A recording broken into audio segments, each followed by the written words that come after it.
Cardiopatias congênitas, super interessante a gente abordar, porque a gente tem que prestar atenção sim. E hoje eu trouxe aqui a doutora Giolanda para conversar com a gente. Tudo bom, doutora? Tudo bem, Thaís. Obrigada pelo convite, é um prazer estar aqui com vocês. Imagina, o prazer é todo meu. Cardiopatias congênitas, um nomezinho difícil, né? Mas o que é? As cardiopatias congênitas são as malformações do coração que acontecem aí no período intraútero. Elas ocorrem até 8 semanas de vida, que é quando o coração se forma, né? 8 semanas do embriãozinho ali. Então, nessa época, inclusive, muita gente nem sabe, né, que está grávida e muitas malformações ocorrem nesse período.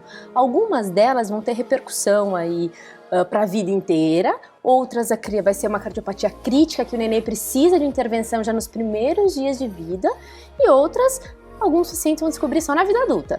Então é bem normal também passar despercebido aí no ultrassom e a gente só descobrir depois. Exatamente, assim, algumas situações, né, pelo ultrassom morfológico que a gestante faz ali, primeiro, segundo trimestre da gestação, já suspeita-se de algumas cardiopatias, então é encaminhado para a realização do ecocardiograma fetal, que observa as cardiopatias mais graves, as principais, né, para poder programar aí aonde esse nenê vai nascer, se tudo bem nascer de parto normal, hospitalar, claro, mas ou se tem que ser uma cesárea programada num centro de referência que o nenê vai nascer e já vai precisar de cirurgia nos primeiros dias. E por que esse exame não é obrigatório para uma grávida? Pois é, nem pela Associação Americana de Ecocardiografia ele é obrigatório para todas as gestantes, pensando-se que o morfológico faz um rastreio. No entanto, algumas gestantes que possuem um risco aumentado, isso deve ser feito. Por exemplo,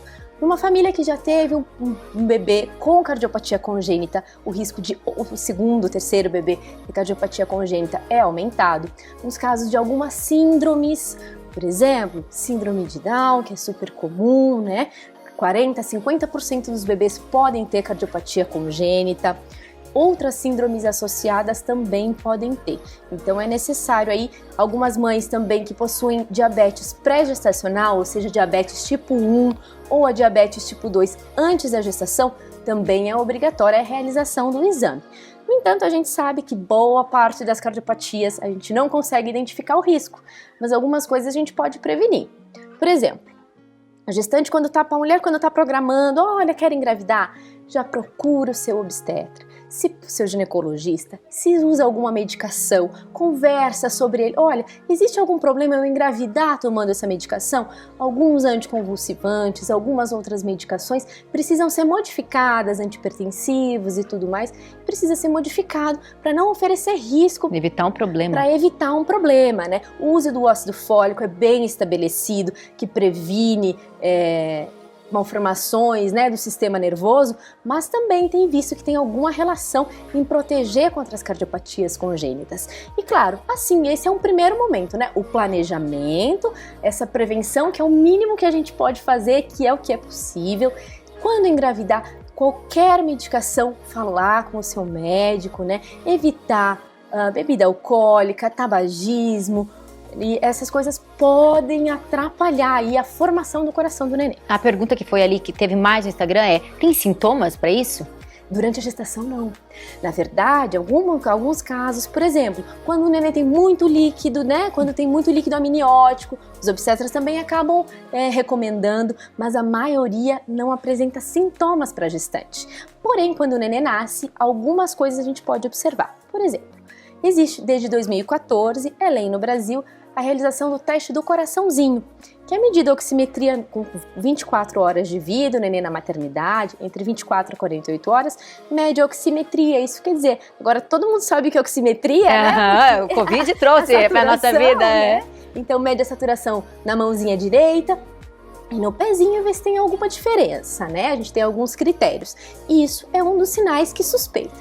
No entanto, às vezes o neném fica roxinho, né? O neném pode apresentar algum sopro aí nas primeiras horas de vida, outros o neném não vai ter sopro, não vai ficar roxinho, mas nos primeiros meses é o neném que é mais cansado para mamar. O neném que sua mais, que interrompe as mamadas, que tem uma dificuldade de ganho de peso. Outros nenês ficam só apenas cansados e quando choram muito ficam com os lábios roxinhos. Então são alguns Sinais de sinais e alertas. sintomas que a mãe deve procurar o seu pediatra e pedir o encaminhamento para o cardiologista pediátrico. Aí a gente realiza uma radiografia de tórax, um eletrocardiograma e o ecocardiograma para definir se realmente é uma cardiopatia congênita. Outra coisa importante são os sopros inocentes, que nem todo sopro é doença. Então, é um sopro. O sopro é doença? Nem todo sopro, ele é só um som, é um sinal que a gente vê procurar. Mas muitos deles, ainda bem, a gente não encontra doença. Não se assusta então, calma. Porque às vezes as crianças ficam limitadas. É um sopro, mas se não tem doença, Não deixa corre, não pular, pode brincar. Não. Exatamente. Pula, brinca, vida normal. E é importante a gente falar também que a maioria das cardiopatias congênitas, a vida é normal, né? A mais comum é a comunicação interventricular. Algumas fecham até 1 ano de vida, o canal arterial, né? Então... Não se apavorem, Não então. se apavorem, né? É porque já fala em coração, as mães já, né? Já dá um desespero. E muita gente acaba fazendo diagnóstico na vida adulta. Então vai fazer, tem um caso conhecido até de uma professora, uma médica colega, estava viajando, foi subir algumas montanhas e percebeu que com 40 e poucos anos ela cansou mais do que os amigos. Chegou na cidade de volta, foi fazer o ecocardiograma, tinha uma cardiopatia. Olha só, e viu tudo ali, tudo bem, calma, né? E viveu super bem, operou e seguiu vivendo bem. Então, esse mês de junho foi... É até isso que eu ia comentar, é um mês de conscientização, É né? um mês da conscientização, porque a cardiopatia congênita, às vezes, ela é pouco falada, né? Então, a gente, alguns estigmas em torno das cardiopatias congênitas, eles precisam ser quebrados, né? Então, a criança pode ter uma vida normal, mas o importante é seguir um acompanhamento. Né? Estamos falando de coração, né, Estamos gente? falando Olha de o coração. nível da importância. Né? É o primeiro órgão em si, Aham. apesar do sistema nervoso já começar a se formar aí nas primeiras semanas de vida, é o primeiro funcionante realmente, assim, que com 8 semanas, as gestantes vai lá fazer a ultrassom e o coração do nenê batendo, né? Então, por todo esse sinônimo de vida que o coração representa, a gente tem que dar uma atençãozinha especial para ele. Algumas crianças já nascem com cardiopatias congênitas, agora algumas crianças que tiveram Covid acabam desenvolvendo algumas reações inflamatórias no coração, né? Todo cuidado não é pouco, né? Todo cuidado não é pouco, né? A gente tem que cuidar do coração das crianças. Obrigada, doutora Gelana. Numa próxima oportunidade, vamos conversar sobre várias que devem existir, né? Pra gente também ficar alerta e prestar a conhecer. Exatamente, né? Eu digo que é desde criança que a gente cuida do coração. Depois que a gente adulto, tem muitas doenças adquiridas, mas é na infância que a gente constrói bons hábitos, né? Constrói bons hábitos para a vida inteira. Obrigada, doutora. Obrigada.